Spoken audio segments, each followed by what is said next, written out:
여러분들 혹시 치포라는 동맹을 들어보신 적 있으신가요? 치포? 그거 요즘 뉴스에 나오던데 미국에서 추진하는 반도체 생산 공급망 동맹 그런 거 아니야? 뭐 이렇게 생각하고 계신 분들이 많으실 겁니다. 여기서 말하는 치포란 여러분들도 아시다시피 미국을 주도로 한국, 일본, 대만 이렇게 4개국이 중국을 배제하고 안정적인 반도체 생산 및 공급망 형성을 목표로 추진 중인 동맹이죠. 그리고 현재 일본과 대만은 미국에게 가입 의사를 전달했지만 우리나라는 이 동맹 가입에 더욱 신중한 선택을 하기 위해 고민 중이라고 합니다. 아니 미국이 추진하는 동맹인데 이걸 고민해? 한미 관계에 금이 갈 짓은 안 하는 게 좋지 않나? 라고 생각하시는 분들이 많으실 텐데요. 말이 안정적인 반도체 생산 및 공급망 형성을 목표로 추진한다고 하지만 실제로 이 동맹의 목적은 방금 말씀드렸다시피 중국을 배제한다. 그러니까 반도체 글로벌 공급망을 구축해 중국을 견제하고 압박한다라는 거죠. 결국 우리나라는 미국과 중국 사이에 낑겨서 이리로 가도 문제 저리로 가도 문제가 발생할 수밖에 없는 상황인 겁니다. 뭐 이 치포 동맹에 가입하게 되면 중국에겐 2016년에 있었던 사드 보복의 악몽이 떠오르게 될 거고 가입을 안 한다고 한다면 미국에게 각종 제재를 받게 되면서 어떤 선택을 해도 피해를 입을 수밖에 없는 상황이니까. 그런데 이런 상황에 미국이 반도체 지원 법안을 통과시키면서 2,800억 달러 즉 하나로 366조에 달하는 비용을 투자하기 시작하면서 굳히게 들어간 상황인데요. 과연 우리나라는 이번 선택의 갈림길에서 어떤 선택을 하게 될까요? 자 그럼 드레이크 빼밀 죽느냐 사느냐 국익이 문제로다 반도체 공급망 동맹편 징벌을 시작합니다. 때는 시간을 조금 거슬러 2015년 시진핑 정부가 중국 제조 2025년 목표를 발표하게 됩니다. 이 내용을 잠깐 살펴보게 되면 1단계 핵심 소재 및 부품 70% 자급 제조, 2단계 제조 강국 일본과 독일 추월, 3단계 미국을 꺾고 제조 최강국 달성 뭐 이런 건데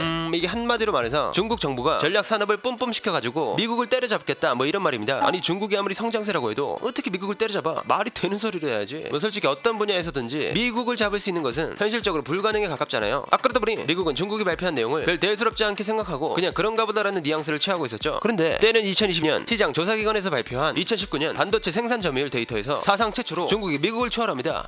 현김의 왕까지 첫 번째 반도체 생산 점유율에서 미국을 이겨라 클리어했다 해. 이 새끼 봐라. 너 언제 이렇게 컸냐? 이거 좀 위험한데. 그냥 그렇게 됐다고 해. 뭐 막상 부딪혀 보니까 별거 없네 미국 형들. 뭐? 너 나에게 모욕감을 줬어. 지금부터 미국의 자존심을 걸고 참교육을 시작하겠다. 2015년 중국이 중국 제조 2025 목표를 내세우면서 미국을 꺾어버리겠다고 했는데 실제로 2019년 반도체 생산 점유율에서 중국이 미국을 추월해버리면서 미국은 이 순간 중국을 가만히 내버려두면 안 되겠다고 다짐합니다. 그렇게 미국 반도체 업계는 이때 한 번 큰 카운터 펀치를 받게 되고 게다가 이때 코로나 바이러스가 터지면서 반도체 공급 부족 즉 쇼티지 현상이 오니까 이걸 어떻게 해야지 하면서 내정지가 온 거야. 뭐 미국이 실질적인 반도체 원천 기술이나 반도체 장비 특허권 등등을 가지고 있다고 해도 아시아에서 반도체 파운드리가 몰빵되어 있으니까 아차 싶은 거지. 그러니까 이 말은 반도체를 설계하는 기술이나 장비 같은 건 미국이 최고인데 이 반도체를 직접적으로 생산할 수 있는 건 아시아에 속하는 한국이나 대만이 꽉 잡고 있다는 겁니다. 결국 미국은 중국을 한번 두드려 팬 다음에 앞으로 투자되는 반도체 공장을 미국으로 끌고 오겠다는 결심을 했고 중국으로 들어가는 고급 반도체 설비나 기술 등을 수출 금지시켜버리는데요. 그런데 미국이 중국한테 반도체 관련 기술들을 수출 안 한다고 해서 참교육하기엔 뭔가 좀 아쉬워. 그래서 미국이 계획한 것이 무엇이냐? 그게 바로 치포 동맹. 치포 동맹이라는 건 미국을 주도로 4개국이 중국을 배제하고 안정적인 반도체 생산 및 공급망 형성을 목표로 추진 중인 동맹입니다. 여기서 이 치포의 칩은 반도체 4는 4개 동맹국을 뜻하고 이 4개 동맹국으로는 미국, 한국, 대만, 일본이 포함되어 있죠. 근데 왜 하필 한국, 대만, 일본인 거야? 다른 나라로 하면 안 되는 거야? 라는 생각을 하실 수도 있으실 겁니다. 그 이유를 미국 입장에서 살펴보면 한국이랑 대만아 헬라마다 그 있잖아. 한국은 삼성전자랑 SK하이닉스, 대만은 TMSC. 너네가 메모리 반도체랑 비메모리 반도체 모두 생산할 수 있으니까 나랑 동맹하자. 또 형님이 우리 TMSC 좋은 건 너무 잘 하신다니까. 일단 나는 오케이. 그래서 한국은 어쩔 거야? 일단 회의 때는 참석하겠습니다. 그래 한국은 8월까지 잘 생각해보고 그리고 일본아 너네는 반도체 핵심 소재랑 장비 분야가 좀 쓸만할 것 같으니까 너네도 좀 동맹하자.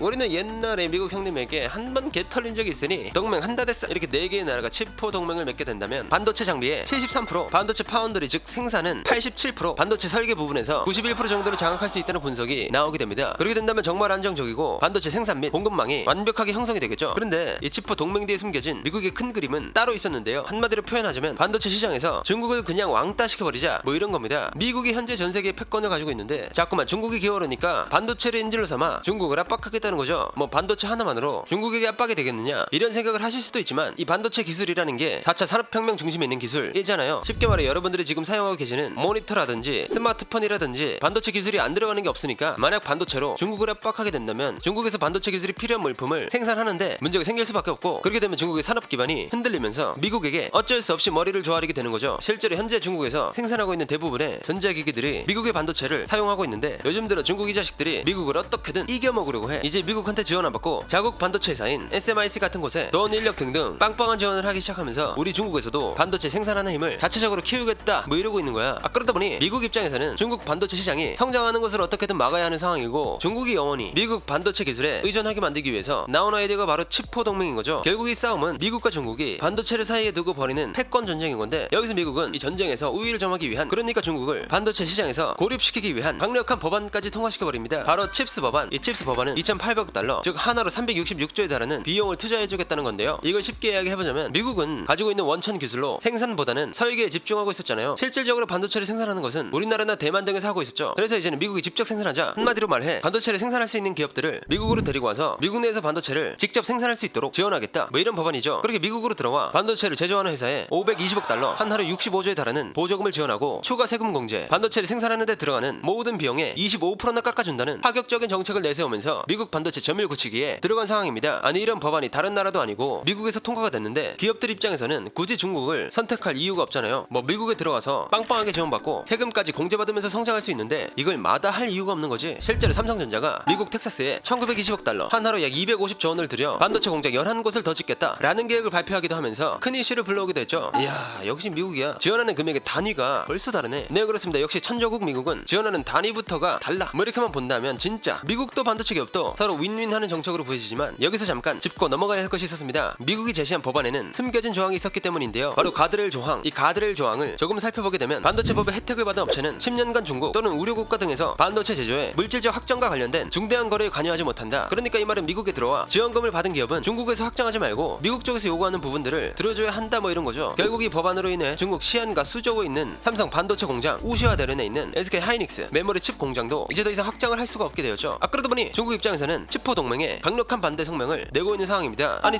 나만 우리만 왕따시켜. 반도체 가져와. 싫어. 난 너가 정말 싫어. 내가 그렇게 싫어? 그럼 최소한 칩포 동맹 말고 파이브 동맹이라도 만들어서 우리도 껴달란 말이야.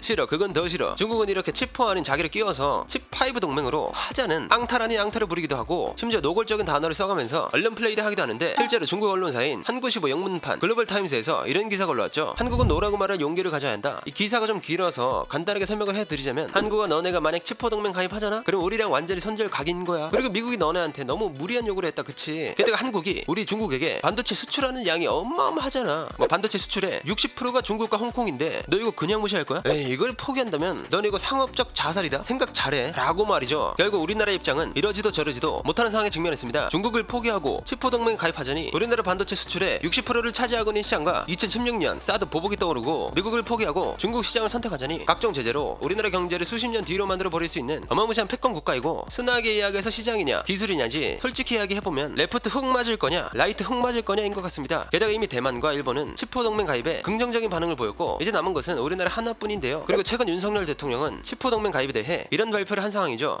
정말 너무 걱정하지 않아도 관련 부처와 잘 살피고 논의해서 우리 국익을 잘 지켜내겠습니다. 뭐 이 말은 결국 가입을 할 수도 있고 안 할 수도 있다, 뭐 이런 상황인데 아직 정해진 것은 아무것도 없습니다. 대통령님의 말씀대로 우리 대한민국의 정치인분들, 외교부분들 정말 현명한 판단을 해주시길 바라겠습니다. 자, 그럼 우리나라의 외교력이 중요한 이 순간 최대한 국익을 위한 결정을 할 수 있기를 응원하면서 오늘의 1급 비밀 마치도록 하겠습니다. 다음에 또 다른 이야기를 담아서요 1급 비밀 파일을 들고 다시 찾아오도록 하겠습니다. 감사합니다.